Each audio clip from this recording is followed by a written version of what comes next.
उसका काम था, लेकिन गंगाधर का पेट ट्रक में पूरा सामान भरा होने पर भी नहीं भरता था। रास्ते में दिखने वाला हर व्यक्ति को, हर एक पोटली को वो ट्रक में बिठा लेता था। एक दिन कंपनी के मैनेजर ने सुरेश ने उसे रंगे हाथ पकड़ लिया। मैनेजर गुस्से से झल्लाते हुए बोला, ये गंगाधर, क्या ये तुम्हारी खुद की शादी की बारात का बहाना है? कंपनी के ट्रक में बकरियां, मुर्गियां, ये लोग क्यों है? मैं तुम्हें नौकरी से निकाल रहा हूँ, चलो निकलो यहाँ से। गंगाधर बिना किसी घबराहट के बोला, सर मैं उन्हें मुफ्त में नहीं बिठाया है सर, ट्रक को बैलेंस करने के लिए वजन की जरूरत थी ना, इसलिए बिठाया है। ट्रक अगर खाली जाएगी तो डीजल वेस्ट होगा ना सर। वैसे भी आप जैसे अच्छे मैनेजर को छोड़ने के लिए भी दुखद होता है, मेरे दुख को समझिए सर। लेकिन मैनेजर ने उसकी एक ना सुनी, उसे गर्दन पकड़कर बाहर निकाल दिया। गंगाधर अपने जेब टटोलते हुए वहाँ से चल पड़ा। जाती है तो जाइए बेकार की नौकरी, मेरी ड्राइविंग का टैलेंट कैसा है ये इस गाँव वाले नहीं जानते। इस गंगाधर के टैलेंट को कोई दूसरी और नौकरी मिलेगी, कल ही नई गाड़ी पर बैठूंगा, देख लेना। अगले दिन गंगाधर पासी के दूसरी ट्रांसपोर्ट कंपनी में गया। वहाँ का मैनेजर रमेश बहुत सीधा साधा था। गंगाधर ने अपने चेहरे पर लाचारी का भाव लाया और बोला, सर पुरानी कंपनी के मैनेजर को मेरा टैलेंट देखकर जलन होती थी। मैं दिन में 20-20 घंटे गाड़ी चलाता था तो उसे बर्दाश्त नहीं हुआ और उसने मुझे नौकरी से निकाल दिया। मैं बिना खाए बिना सोए आपकी कंपनी के लिए जीऊंगा सर, मुझे बस एक मौका दीजिए। वो अपनी मीठी मीठी बातें बनाने लगा। रमेश ने उसकी बातों पर भरोसा किया और बोला, ठीक है, हमारे पास एक ओपन टॉप जीप है, उसमें सामान लाद कर पड़ोस वाले टाउन में जाना है, सावधानी से जाना, रास्ते में किसी को मत बिठाना। ऐसा कहकर उसने जीप की चाबियां सौंप दी। गंगाधर जीप में बैठकर और सामान लाद कर निकल पड़ा। कुछ ही दूर जाते समय उसे 3 लोग, रामू, शामू और हरी, बड़े सामान के पोटले के साथ खड़े मिले। उन्होंने जीप को रोका। गंगाधर ने जीप रोकी और बोला, कहाँ जाना है बाबू?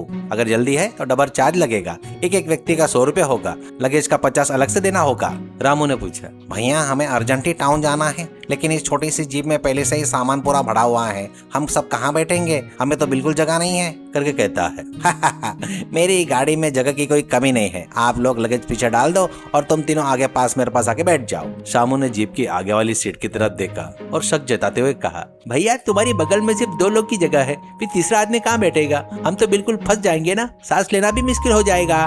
गंगाधर ड्राइविंग सीट के बिल्कुल कोने में खिसक गया। लगभग जीप के बाहर बैठते हुए स्टीयरिंग पकड़ ली। उसने उनकी तरफ देखते हुए डांटा, वह सब तुम्हें सोचने की जरूरत है क्या? मैं सब देख लूंगा। पैसे कम दे रहे हो और ऊपर से सोफा सेट चाहिए क्या? मेरे एडजस्टमेंट टैलेंट पर भरोसा नहीं है क्या? चलो सब बैठो।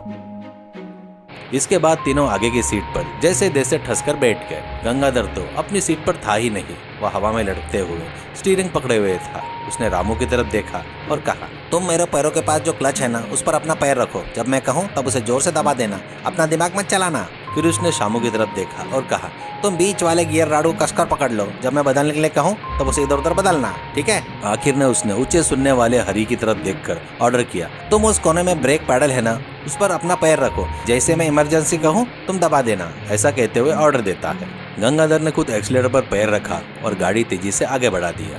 जीप सड़क पर दौड़ने लगी। गंगाधर बाहर लटकते हुए चिल्लाया, रामू क्लच दबाओ, शामू दूसरा गियर डालो, स्पीड बढ़ानी है, करके चिल्लाया। लेकिन शामू उसी समय फोन पर अपनी पत्नी से झगड़ा कर रहा था। वो फोन में देखते हुए, मैं मार्केट में ही हूँ, सब्जियां खरीद रहा हूँ, क्या क्लच दबाना है? हाँ दबा दिया ना, तुम झगड़ो मत, ऐसा कहते उसने क्लच छोड़ दिया। जीप अचानक आगे की तरफ उछल पड़ी।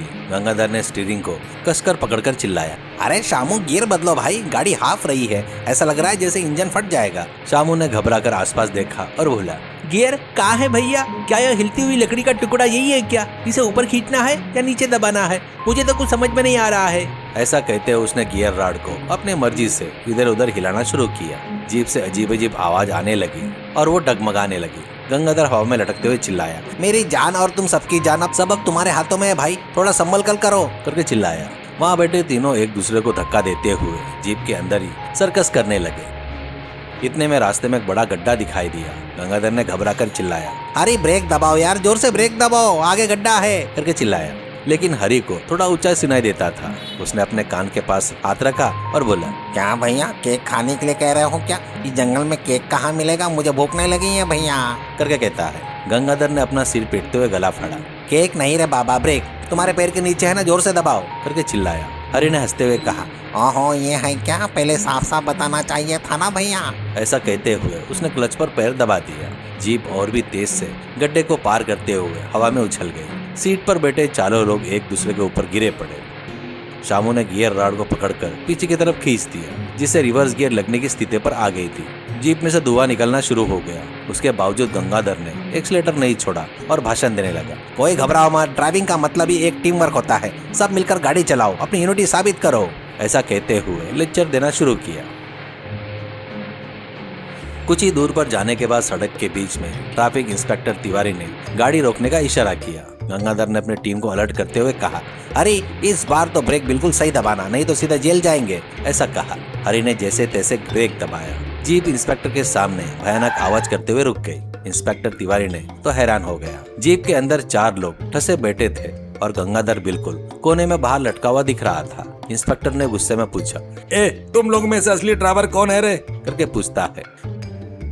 मैं हूँ सर, मेन ड्राइवर, और ये सब मेरे असिस्टेंट है।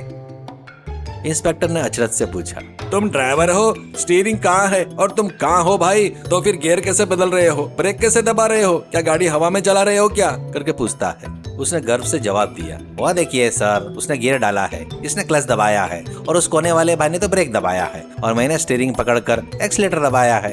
हम चारों का अनोखा बंधन है सर। करके जवाब देता है। इंस्पेक्टर तिवारी ने अपना सिर पकड़ लिया और बोला, क्या तुम लोगों ने इसे कोई ऑर्केस्ट्रा समझ रखा है क्या, जो सब मिलकर बजा रहे हो? ये एक जीप है, अपना ड्राइविंग लाइसेंस निकालो, गाड़ी को मैं भी सीज कर रहा हूँ और तुम चारों को अंदर डाल दूंगा। ऐसा कहते हुए अपनी बुक निकाली। गंगाधर ने एक पल के लिए सोचा, अगर गाड़ी सीज हो गई तो नौकरी जाएगी, जीप जाएगी और हाथ के पैसे भी जाएंगे।